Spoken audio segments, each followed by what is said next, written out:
Vamos a empezar a hablar en esta hora acerca de enfermedad pulmonar y COVID-19.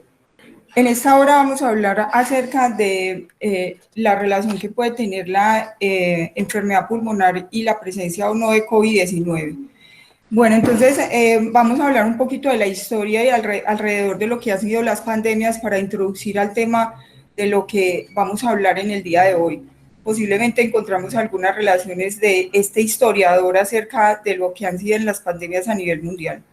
Entonces, en los años 70, estos microbiólogos consideraban que por el advenimiento de nuevos antibióticos e inmunizaciones, el pronóstico de futuro de las enfermedades infecciosas iba a ser muy aburrido y que posiblemente no existía un riesgo y que posiblemente el riesgo potencial de infecciones nuevas y peligrosas podría existir, pero en los últimos 50 años no se habían presentado, así que era poco probable. Pero pasaron los tiempos, el SIDA, el ébola, el SARS, el MERS y ahora el COVID-19 nos muestran cómo las enfermedades contagiosas continúan avanzando y perturbando a la población en general. Charles Rosenberg, un historiador, se inspiró en la peste de Albert Camus para establecer 3 momentos históricos de la presencia de los brotes. En el primer momento hay unos signos sutiles en la comunidad, la gente quiere estar tranquila y desea la tranquilidad y posiblemente ignora alarmas que están en el ambiente. Posteriormente se acelera la enfermedad y las muertes y esto obliga al reconocimiento renuente de que existe algo malo. Un segundo momento donde las personas exigen y ofrecen explicaciones alrededor de eventos morales o de eventos operativos de cómo se están manejando estos brotes. Y un tercer momento que es la respuesta gubernamental o pública y posiblemente sea mucho más dramática y perturbadora en algunas pandemias que la misma enfermedad. Las epidemias se resuelven, eso es pues como un sine qua non en todos los escenarios, y se resuelven en relación a las acciones sociales, o sea, la presencia de vacunas, de medicamentos efectivos, o por el agotamiento de las víctimas susceptibles. Este mismo historiador establece que las epidemias presionan a las sociedades que atacan y hacen visibles las estructuras latentes que de otra manera no serían evidentes. La aparición de trapos rojos, de sociedades ocultas que normalmente no son el boom de las noticias. Todo esto asigna responsables y siempre han habido responsables dentro de todas las pandemias y este discurso de culpa explota diversidades sociales y hace que la religión, la raza, las etnias se vuelvan un caldo de cultivo mucho más grave. Luego vienen entonces las medidas restrictivas gubernamentales, las cuarentenas, las vacunaciones obligatorias que pueden en algunos momentos aumentar el conflicto social.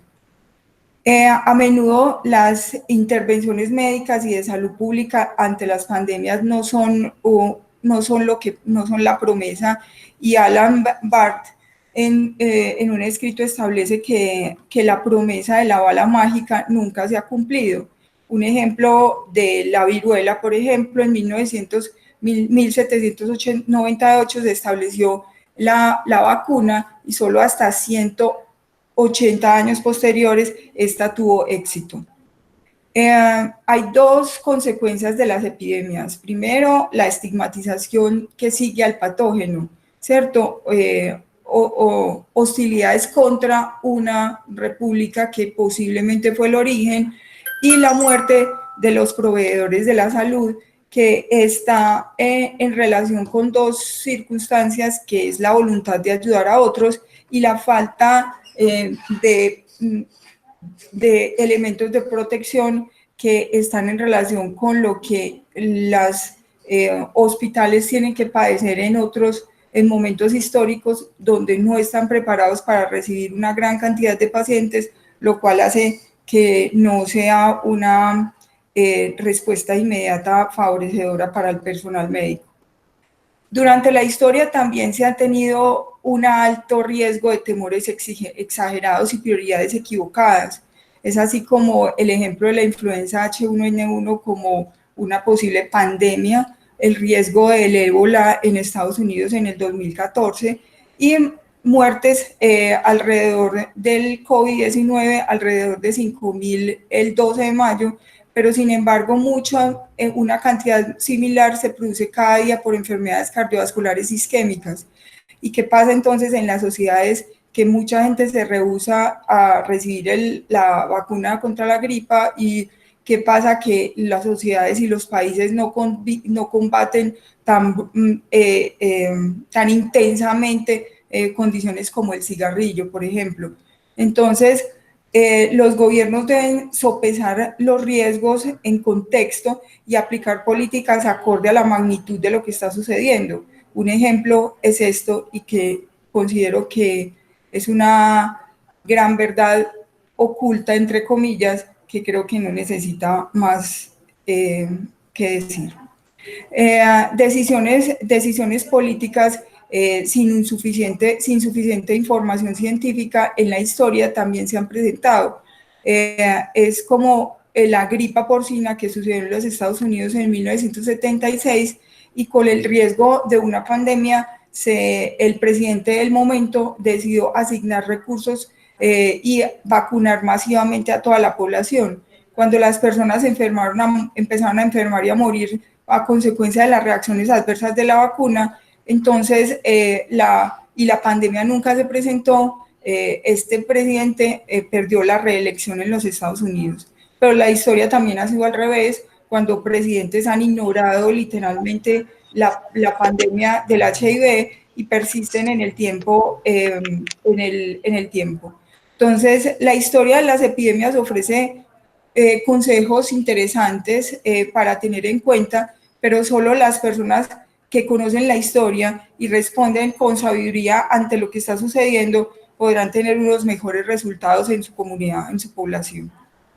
Entonces, esto es como una diapositiva obligada en cada una de las charlas de COVID-19, donde se muestra cada día el número de muertes, el número de casos, reiterativamente diciendo está aumentando en la población.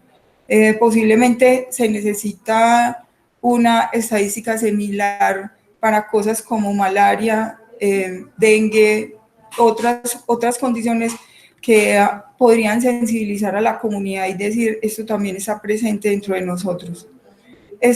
Digamos, aquí vemos el COVID-19, la estructura, que ya esto lo hemos visto reiterativamente y quiero solo resaltar en la proteína que se fija, que es la proteína S al AC2.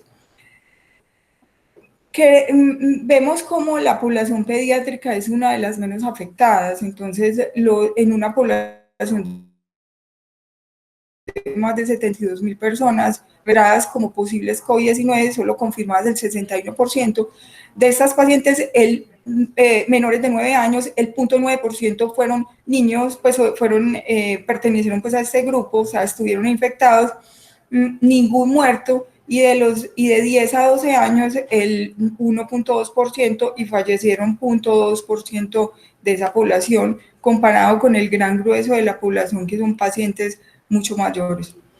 Esta estadística que les acabo de mostrar era en China y lo mismo se muestra en la estadística de Italia, donde los menores de 9 años fueron el 5% de la población y de 10 a 19 años el 0.7% de la población. Ninguno de ellos ingresó a la UCI pediátrica, no se presentaron muertes alrededor de esto. Los primeros informes de la epidemia, pues, que estamos viviendo se presentaron en China, pero gran parte y una crítica que se hace a esa estadística es que gran parte de los pacientes no eran confirmados, no todos estaban confirmados. Casos confirmados por el laboratorio era el 34.1%, casos sospechosos el resto. Y se hablaba de una posible vulnerabilidad de los niños más pequeños, pero la coinfección puede generar agravamiento del cuadro clínico, por lo cual se debe tener cuidado con la información que nos llega. Pero es real que los niños pueden ser infectados, que la mayoría tienen casos leves y una menor proporción de los adultos, en menor proporción que los adultos, y las muertes fueron extremadamente raras en esta población. ¿Qué lleva a las diferencias entre adultos y niños? Pues no está muy claro. Al parecer, el aumento del AC2, del receptor, con una poca sensibilidad, una regulación en baja de la respuesta, un training inmunológico que está en relación con la vacunación constante. Pues digamos que los esquemas de vacunación que se están instaurando en la parte pediátrica y la elevación de linfocitos de las diferentes clases podrían estar en relación con una menor gravedad en la población pediátrica comparado a la población adulta. Pero estas son algunas de las teorías que guardan el secreto de por qué los niños tienen menor frecuencia de compromiso por esa entidad. Pues lo que sí tenemos claro es que se transmite por gotas, por contacto, orofecal es posible, y teniendo en cuenta que esos aerosoles pueden permanecer en el ambiente por lo menos 3 horas y en otras superficies tiempos determinados, y por lo tanto el contacto y lavado de manos es una cosa indispensable. Y esto nos lleva a que tenemos que llevar, y reiterativamente lo hemos dicho, implementos de protección personal por las condiciones del aerosol en el ambiente. Cuando hablamos en términos generales de la enfermedad, entonces tenemos una primera fase, que es una fase de infección, una segunda fase, que es una fase de compromiso pulmonar, donde hay neumonía sin hipoxemia y neumonía con hipoxemia, y una tercera parte donde hay una hiperrespuesta.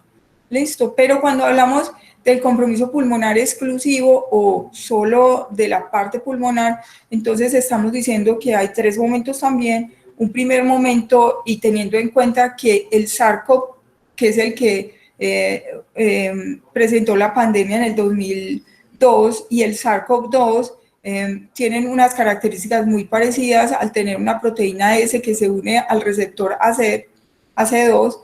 Entonces, ellos encontraron que el AC2, digamos que este receptor tenía, este virus tenía una afinidad más por las células ciliadas, hay una propagación local del virus que permite la propagación de persona a persona. Esta gráfica es para mostrarles la expresión del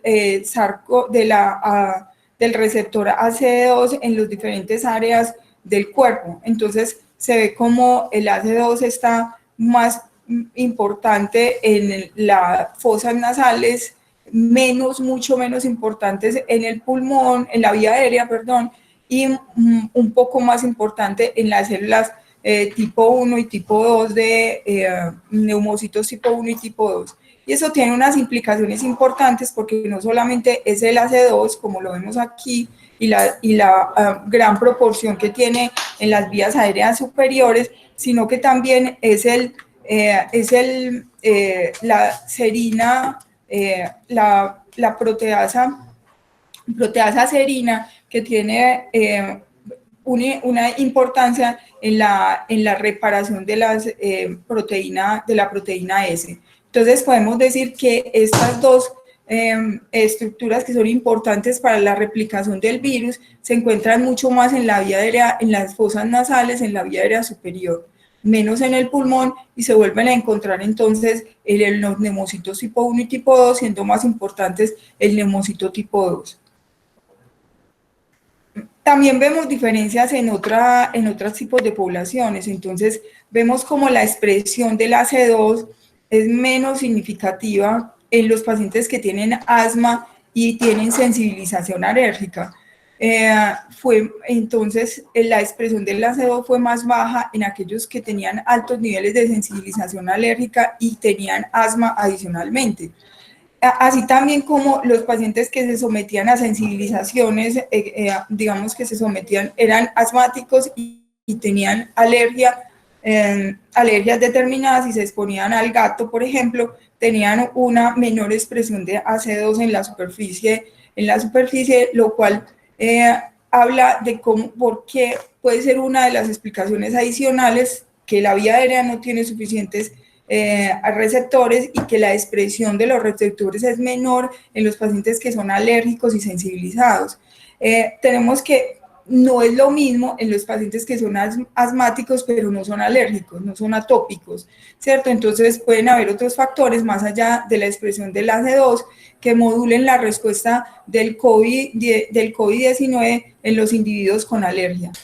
Bueno, entonces otra cosa importante es establecer que no había claridad, que no había claridad si existía una correlación entre la carga viral y la gravedad de la enfermedad.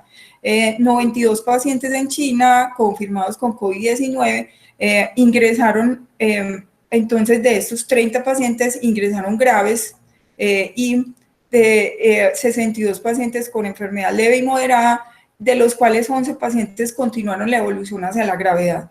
Y se encontró que había una asociación positiva entre la carga de esputo, la carga viral en el esputo y la gravedad de la enfermedad, así como el riesgo de progresión. Entonces, mientras más cantidad de virus, más probable es la progresión a enfermedad. Y de ahí surge entonces el postulado si el lavado nasal sirve para otras enfermedades infecciosas, virales, que comprometen a los niños, ¿por qué no pensarlo también en otras infecciones virales de pacientes que tengan COVID-19? Y se postula entonces con una revisión sistemática que las gárgaras con solución salina y el lavado nasal lavado nasal pudieran ser útiles para prevenir y en el cuidado del paciente que ya tiene el COVID-19. Todo eso son teorías alrededor de una cosa que ha sido dramáticamente abrumadora en literatura, pero que teniendo en cuenta la anterior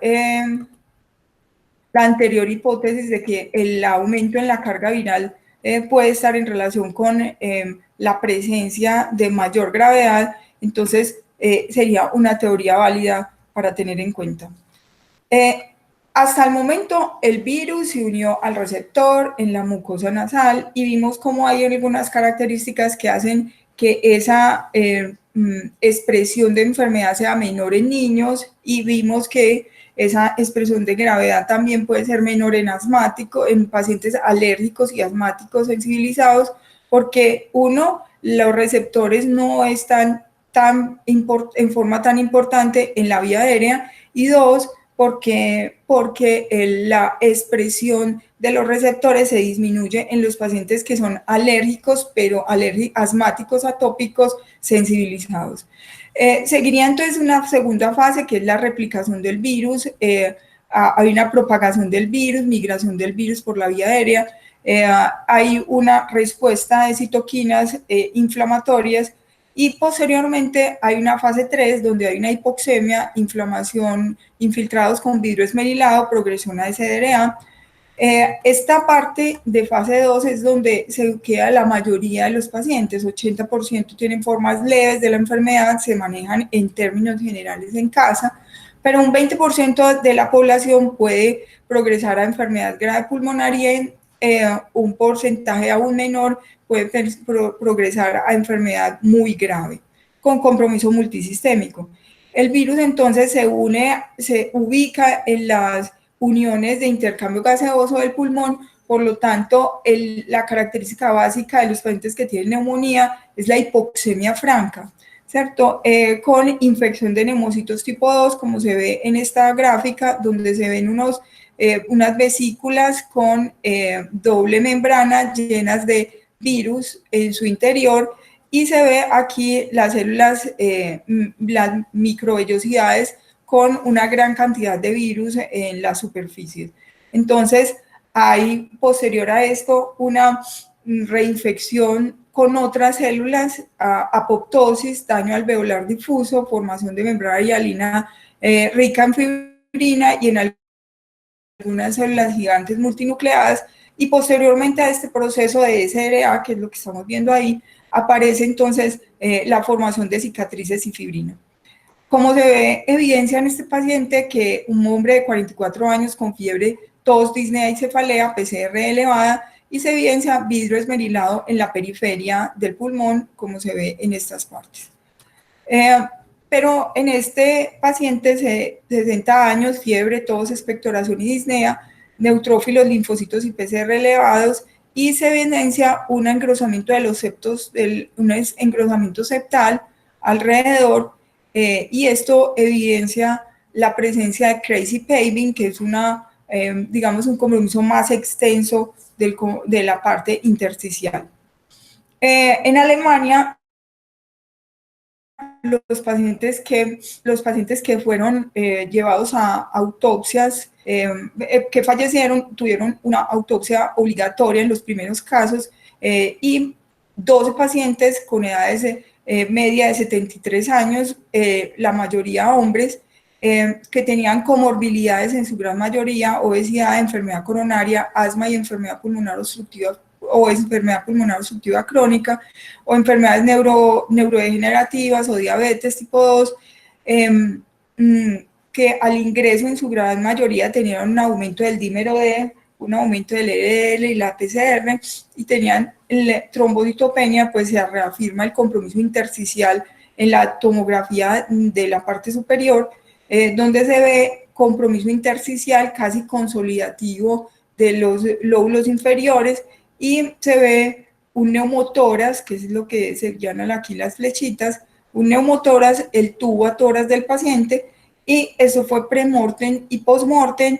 En el lugar donde estaban haciendo las necropsias le tomaron una tomografía, y la calidad de esta tomografía es distinta porque los pacientes pues muertos ya se envuelven en dos bolsas, y se le extienden las manos y se toma la tomografía para ver las diferencias. Entonces se ve el gran compromiso ya intersticial y posiblemente atelectásico, pues, y de congestión del pulmón, y se ve un tubatórax, un catéter central y una sonda vesical. Recordemos que eso es parte del embalaje de los pacientes, no retirar pues como todas las invasiones para evitar que se propague los aerosoles en el ambiente. Entonces, en estos pacientes se encontró, y quise traerles esto porque, si bien eso no es lo usual en niños, pues tenemos que tener en cuenta que los pacientes también pueden aparecer con tromboembolismo pulmonar masivo. 4 de estos pacientes se presentaron con esta forma y tenían trombosis venosa profunda en miembros inferiores, los 4 casos. 3 casos no se demostró tromboembolismo pulmonar, pero tenían trombosis venosa profunda en ambas extremidades. No siempre fue posible hacer una diferenciación macroscópica de las neumonías virales con daño alveolar difuso y las neumonías bacterianas. Posiblemente esto nos da a pensar la posibilidad de que esos pacientes que llegan a un compromiso muy grave de la enfermedad requieran uso de antibióticos, ¿cierto? Típicamente los pulmones eran congestivos y muy pesados, eso era una de las cosas que más describían en este artículo, pues que describían como muy sorprendentemente, y que eso posiblemente estaba en relación con las dificultades para la ventilación mecánica. De 7 pacientes en los que se les evaluó la mucosa de la faringe, 6 pacientes tenían un enorme eritema e infiltración difusa de linfocitos como signos de faringitis crónica. Entonces aquí se ve la irregularidad de la superficie, que se ve en el corte del pulmón, con un pulmón congestivo, muy, muy pesado, muy lleno, un trombo en la pulmonar, pues un tromboembolismo pulmonar aquí en la superficie, y un trombo en las venas periféricas. Aquí esta imagen es para mostrar en la coloración de hematoxilina de eosina y en otra coloración de citoqueratina la presencia de membrana hialina por el sDNA, la presencia de metaplasia escamosa por la reepitelialización que presentan estos pacientes, y la presencia de trombos en los vasos secundarios al embolismo pulmonar. Entonces, estos pacientes con enfermedad muy grave, refiriéndonos al pulmón y a todo el sistema, tienen posibilidades de hacer trombosis venosa, por una disfunción endotelial, por una inflamación sistémica con una cascada, una tormenta de citoquinas, por un estado de procoagulación por activación de la vía del factor tisular, y porque la hipoxemia severa también es un factor que aumenta la trombosis. Entonces, los cuadros de daño alveolar difuso, y lo que evidenciaron ellos es que en los pacientes más jóvenes que se les hizo la necropsia, encontraron que los pacientes más jóvenes tenían con menos preexistencias, tenían un daño alveolar difuso más evidente porque tenían más progresión antes de morir. En cambio, los pacientes de mayor edad, que tenían mayor número de comorbilidades, tendían a morir mucho más pronto, y esa formación de membrana de hialina no era tan evidente. Pues, o sea, estaba presente, pero era mucho más lo que se encontraba en los pacientes más jóvenes.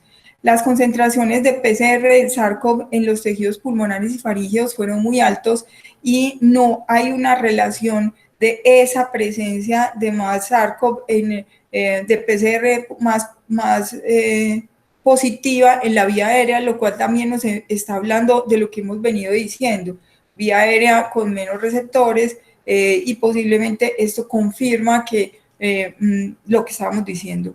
Entonces, en los pacientes pues adultos o posiblemente algunos niños grandes que tengan enfermedad grave y tengan un deterioro súbito de la enfermedad del COVID-19, hay que pensar en un embolismo pulmonar. Entonces, como les he dicho antes, el SARS-CoV, que fue el virus digamos, lo que se presentó en el 2002, es muy parecido en sus características de forma de presentación y sus características generales al SARS-CoV-2. Entonces, por eso les traje que aunque no es de esta pandemia, nos está expresando casi lo mismo. La posibilidad de muerte y formación de CDRA en niños es muy baja. Entonces, ellos describen que como el SARS-CoV no induce hiperreactividad bronquial e hiperrespuesta e inflamación eosinofílica en los niños hasta el punto de inducir ataques de asma, por ejemplo. O sea, eso no se dio en esa pandemia y tampoco se está mostrando en esta actual, teniendo en cuenta las características de igualdad entre el SARS-CoV y el SARS-CoV-2. Por el contrario, los coronavirus que no tienen que ver con el SARS-CoV, o sea, con el SARS, o sea, no son de esa familia, pero no son de esa subfamilia, sí pueden inducir presentaciones de agudizaciones de crisis de asma en los niños, y pueden inducir inflamación eosinofílica en las vías aéreas inferiores. Entonces, SARS no tiene un impacto significativo en el asma infantil, y no hay indicios de cambios, de cambiar radicalmente las estrategias de tratamiento para los niños con asma. Eso se presentó en el 2002-2003 como esta estadística, y lo vemos ahora con el SARS-CoV-2 con características muy parecidas. Bueno, entonces, ¿cómo definimos o cómo diferenciamos a asma de virus de COVID-19? Son presentaciones muy similares. La tos seca y la sindromitis respiratoria son comunes para las dos condiciones. La fiebre puede o no estar presente en las crisis de asma, y puede o no estar presente en el COVID-19. Hay las mialgias, la confusión, el dolor de cabeza, la faringitis, la pérdida del sentido del olfato y del gusto, la diarrea, las náuseas pueden ser características más de COVID-19, y eso se adhiere o se asocia con la presencia de antecedentes de viajes, contactos con alguien con COVID-19, o la ausencia de atopia y la presencia de estos síntomas, pues vamos a pensar más en COVID-19. Pero hay que tener en cuenta que la pérdida del sentido del olfato puede ser una cosa más o menos frecuente en pacientes que tienen rinitis alérgicas severas o de otras condiciones nasales. Entonces, la detección del COVID-19 en cualquier niño con asma dada esta dificultad en la diferenciación de si se trata de una crisis de asma o si se trata de la presencia de un COVID-19, nos debe hacer tener en cuenta que a todos los pacientes hay que estudiarlos para la presencia, todo paciente que llegue con crisis de asma hay que estudiarlo con PCR para identificar la presencia del COVID como como causa de los síntomas que presenta en el momento. Entonces, ¿cuál es el papel de la morbimortalidad del COVID-19? Entonces, en teoría, uno diría todos los virus son inductores de crisis de asma o de neumonías o de enfermedades respiratorias en la población con asma, hablando de influenza, metaneumovirus, otros virus que pueden ser causantes de esa presentación. Pero en la literatura, digamos que, y por eso el CDC estableció que enumeró el asma moderada o severa como un factor de morbimortalidad para el COVID-19. Sin embargo, eso en la literatura no se ha demostrado y es así como en las cortes de China, en 4 cortes, series de pacientes, perdón, de China, los adultos en su gran mayoría no tenían asma y se vio como una característica importante. El CDC en los Estados Unidos a marzo marzo del 2020 estableció que el 26% de los pacientes entre los 18 y los 49 años que tenían COVID-19 como antecedente, que tenían como COVID-19 tenían un antecedente de asma. Esta proporción fue disminuyendo con los grupos de edad y por eso digamos que la Academia de Alergias en los Estados Unidos para la pandemia estableció que las personas con asma en el rango de 18 a 49 años pueden tener un mayor riesgo de hospitalización debido a COVID-19. Eso, digamos, es como una alarma, una advertencia, pero no necesariamente todos pues, o sea, no es una cosa generalizada, sino tengan cuidado. Para la población pediátrica, entonces las células de Wuhan no enumeran el asma como un factor de riesgo. En el CDC se establecieron, pues para este tiempo se establecieron 149.000 casos de COVID-19, de los cuales 1.7% correspondían a niños menores de 18 años, de los cuales el 23% tenía asma y solo el 5.7% requirieron hospitalización. O sea, tenemos una cantidad enorme de pacientes con una proporción mucho menos de la que esperábamos para el paciente con asma. Entonces, no está claro si existe un riesgo significativamente mayor de morbilidad por COVID-19 en los pacientes con asma, pero todo parece indicar, pues, o al menos hasta lo que llevamos al momento, que no hay una relación mayor de la presencia de asma en esta población. Un riesgo mayor. Bueno, el papel del asma en la morbimortalidad, entonces pueden desencadenar crisis de asma, ya lo hemos mencionado en otros momentos, pero estamos diciendo que otros coronavirus pueden ser inductores de crisis de asma, pero los SARS no parecen tener una correlación con exacerbaciones de crisis de asma hasta el momento.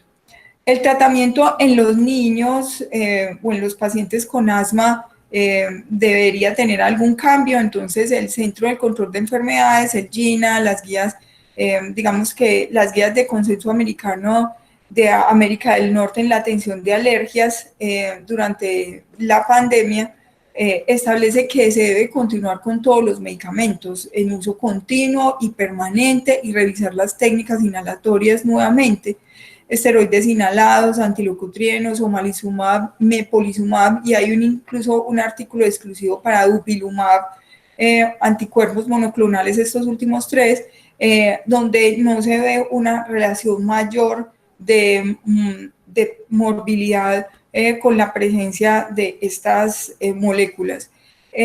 Entonces, se debe prevenir las exacerbaciones porque eso hace que los pacientes consulten mucho menos a los servicios de urgencias y eso podría entonces llevar a que el paciente tenga digamos, menos exposición al virus.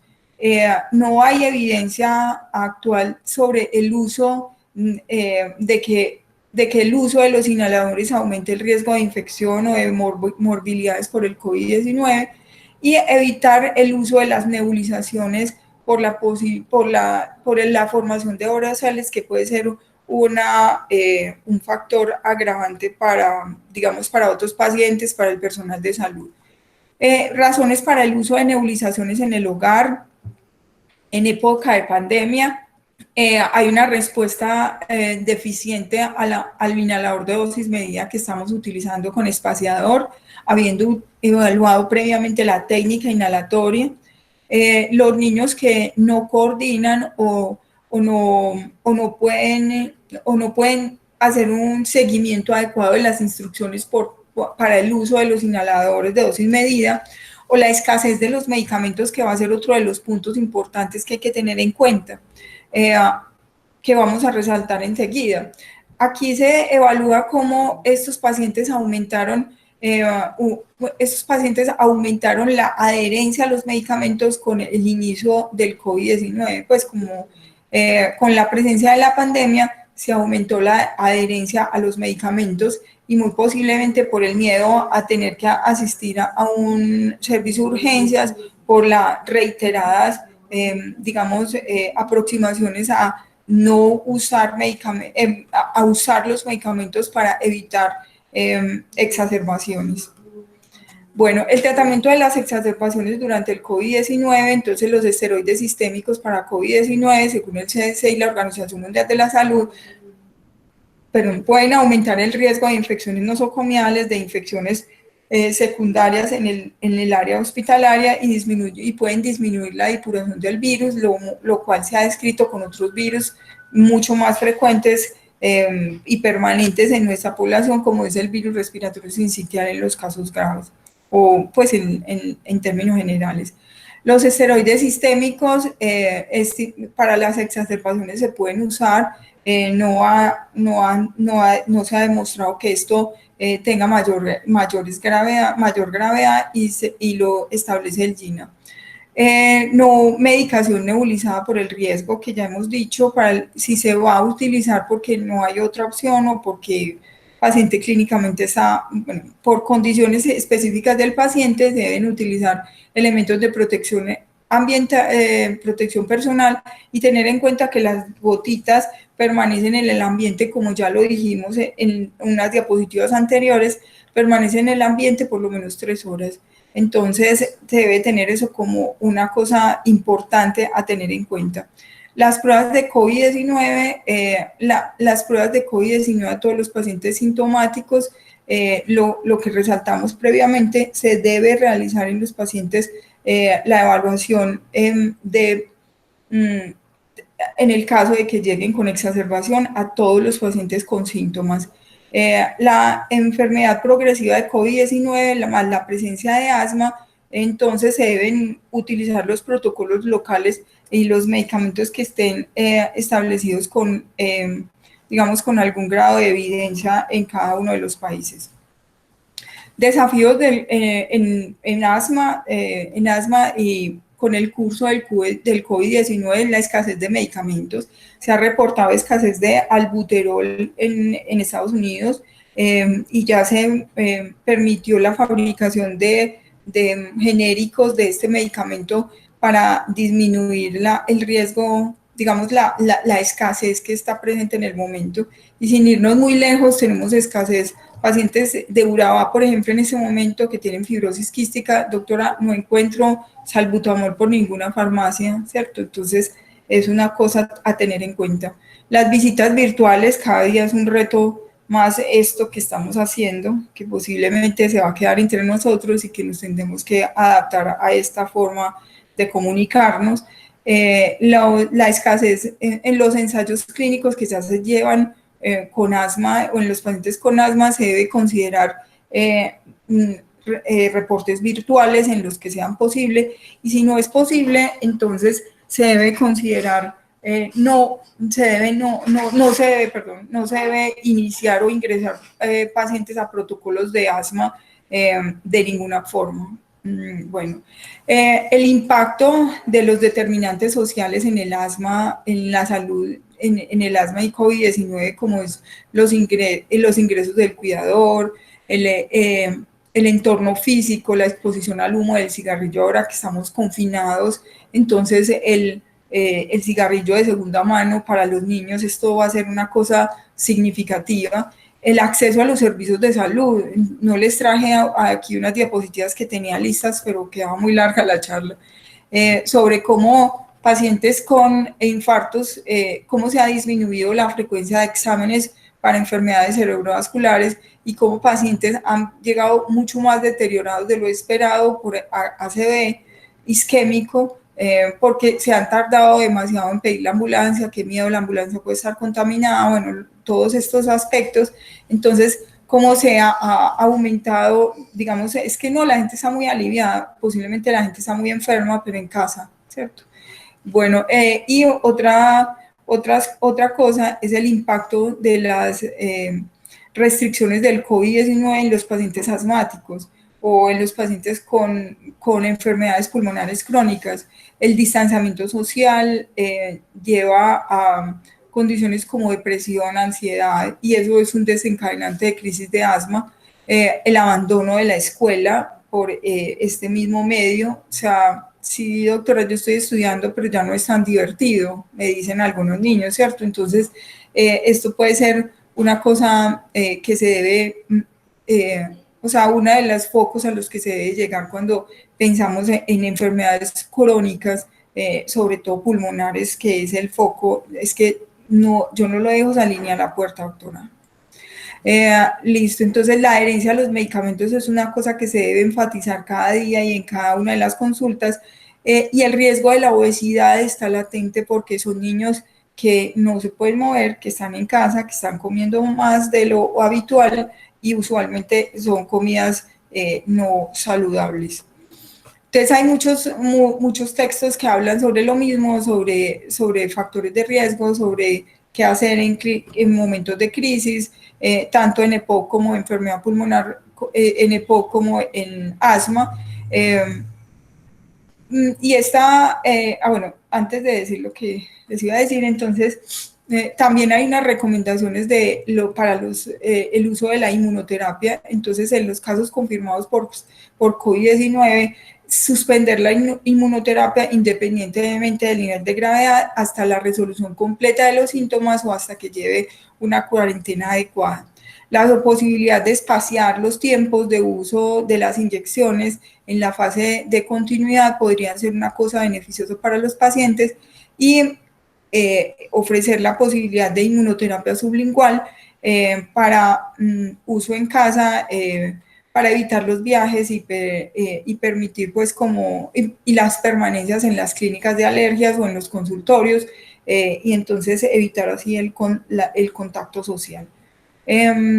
Esto pues es una recomendación que hace este artículo, pero pues o sea, no conozco una recomendación que haya establecido pues como el grupo de alergólogos de Colombia, pero digamos que esto puede ser una recomendación válida.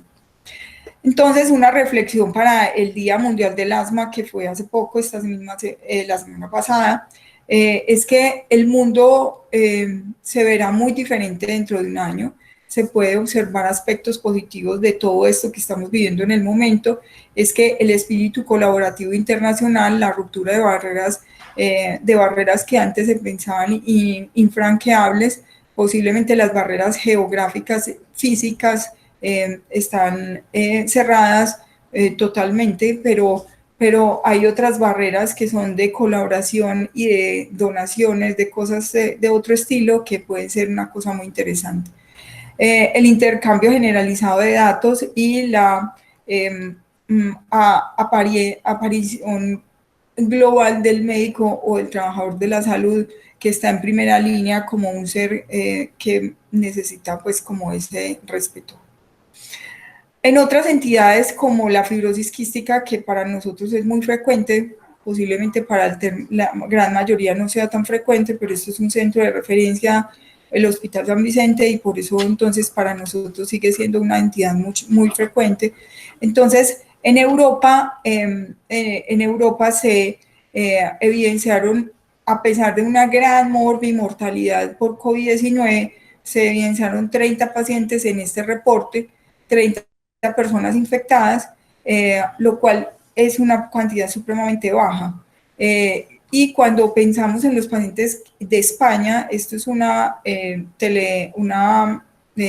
charla donde muestra cómo los pacientes con fibrosis quística en España al 24 de abril corresponden a una proporción de más o menos 3.000 pacientes, de los cuales 8 fueron confirmados con COVID-19, 1 fue niño, 7 adultos. El niño no fue necesidad de hospitalizarlo, los 7 adultos se hospitalizaron, 5 no eran trasplantados, 2 eran trasplantados y los 2 ingresaron a la unidad de cuidados intensivos. Uno de estos pacientes se recuperó totalmente y uno falleció. Y otro reporte de 8 países informa 41 casos, de los cuales el 78% fueron asintomáticos, el 60% tuvieron asintomáticos y en algún momento de la evolución tuvieron fiebre, 70% se recuperaron, 30% siguen en proceso de recuperación de su enfermedad. Y no se han presentado muertes, al menos en estos países reportados. Este informe inicial muestra una buena respuesta y recuperación del SARS-CoV-2 en esta corte heterogénea de pacientes, porque no se escogieron los pacientes con función pulmonar muy baja, normal o medianamente anormal, sino una población heterogénea con todos los grupos de función pulmonar, y el curso de la enfermedad no parece diferir de la población general.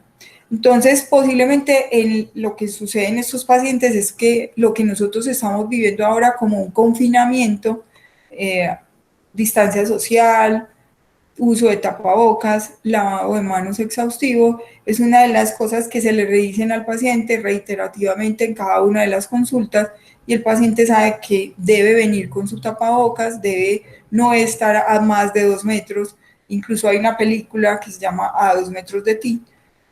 Entonces, sabe la importancia del distanciamiento social. Entonces, no es esto que estamos viendo nosotros como una novedad, para ellos no es un aspecto nuevo en su vida.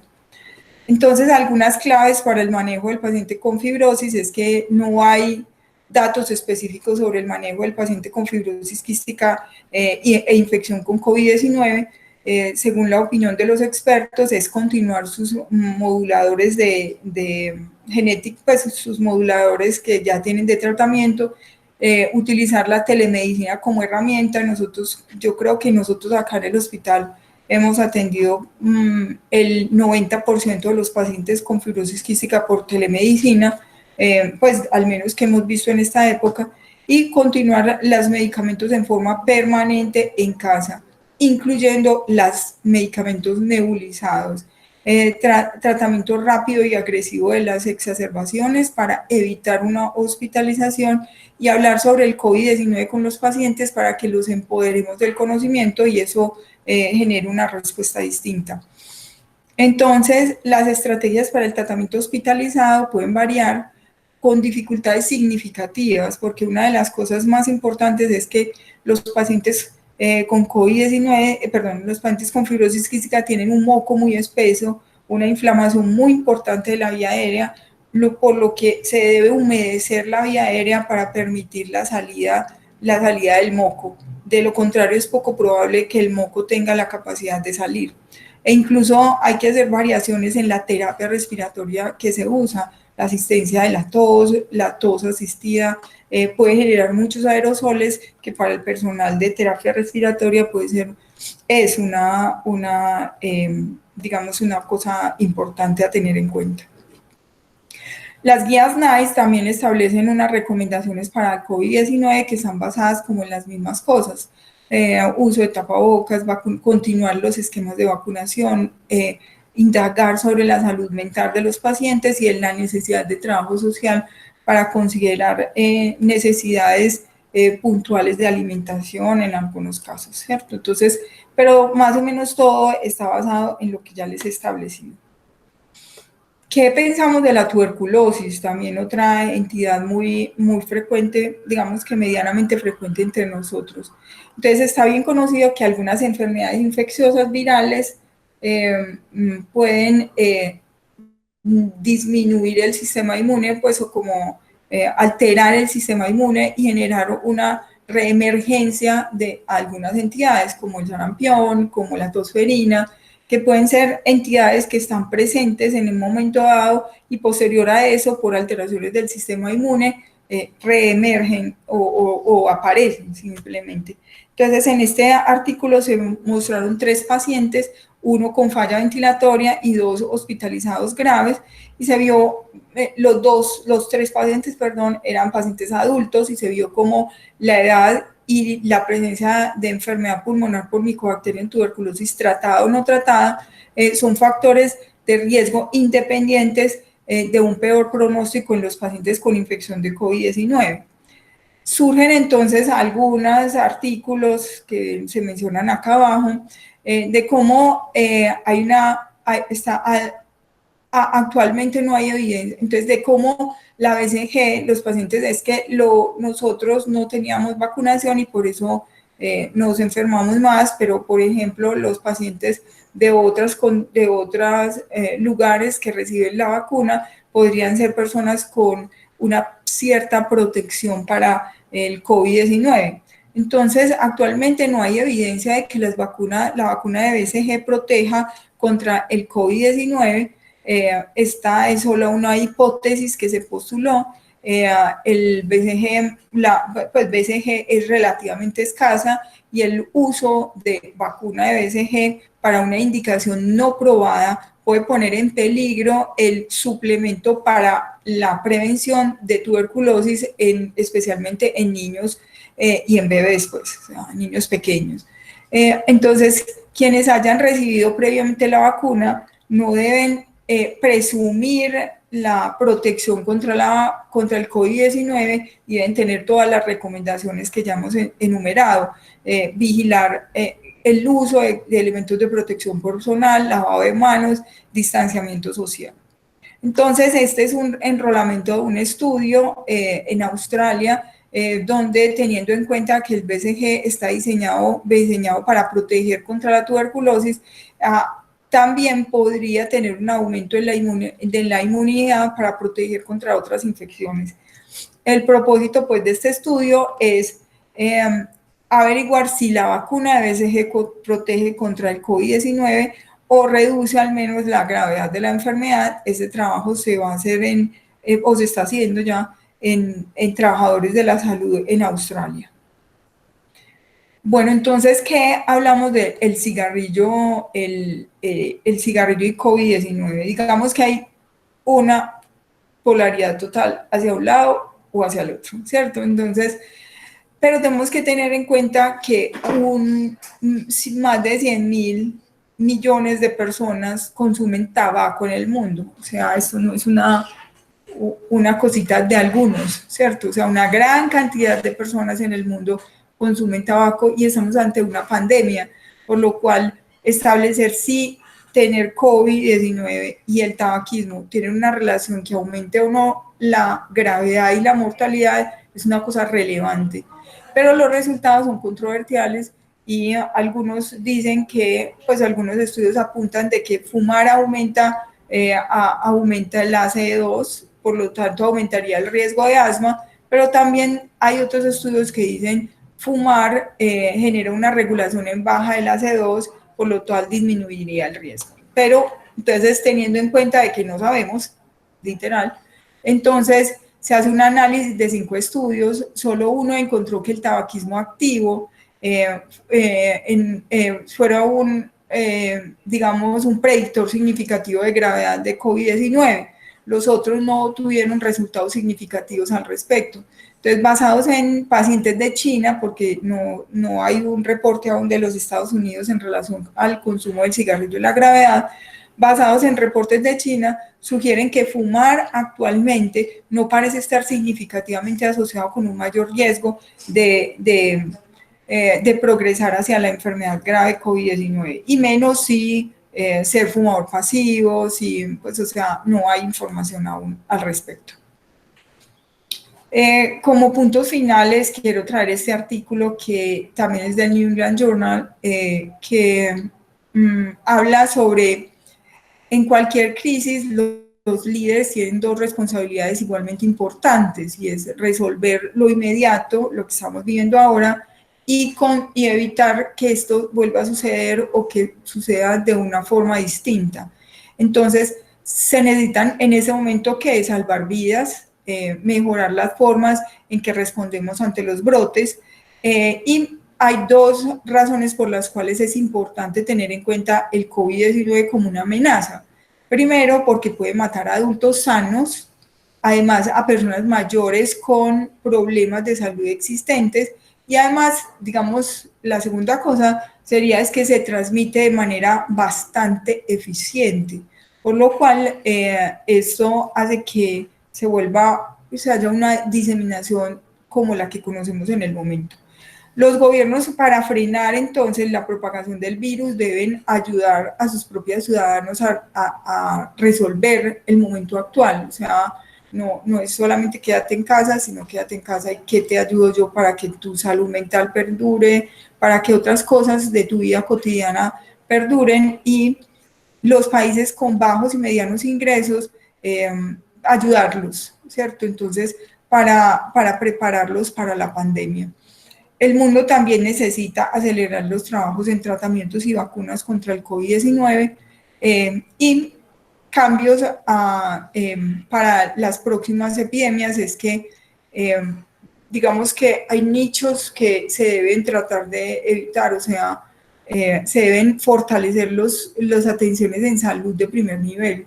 O sea, cuando de países con recursos limitados, entonces cuando yo tengo una salud ineficiente en mi primer nivel, tengo condiciones sociales desfavorables, hago que se perpetúen las enfermedades en ese contexto. Ejemplo, la tuberculosis. Entonces, tengo que resolver la tuberculosis desde el primer nivel para evitar que llegue a niveles superiores de atención médica con complicaciones significativas. Entonces, ayudar entonces en ese fortalecimiento de los sistemas de salud, integrar, invertir en vigilancia epidemiológica de las enfermedades, consenso sobre las prioridades en investigación y protocolos de investigación a nivel mundial sobre las pandemias y sobre los riesgos de pandemias, y la industria y los gobiernos deben unirse en relación a las pandemias, porque las vacunas y los antivirales no se pueden vender simplemente al mejor postor, sino que debe haber una distribución, digamos, generalizada, digámoslo de otra forma, debe estar disponible para ser asequible para las personas que estén en los centros del brote y que tengan más necesidad de su uso. Gracias.